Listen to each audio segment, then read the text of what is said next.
Y fíjense lo que ocurrió en Perú. Un policía arriesgó su vida para salvar a un perro que se estaba ahogando en las aguas de un caudaloso río.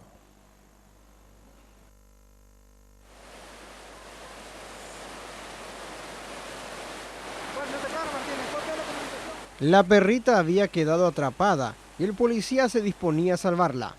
Fue en ese momento que fue arrastrado por las turbulentas aguas, quedando aislado en medio del río a la altura del kilómetro 13 de la carretera central.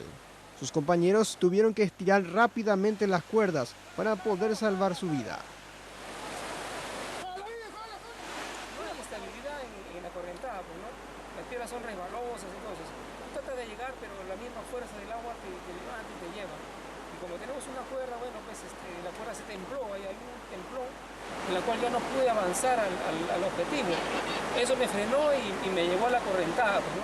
En un segundo intento del rescate, participó este muchacho, solo y sin ningún tipo de protección, valiéndose únicamente de esta cámara de llanta.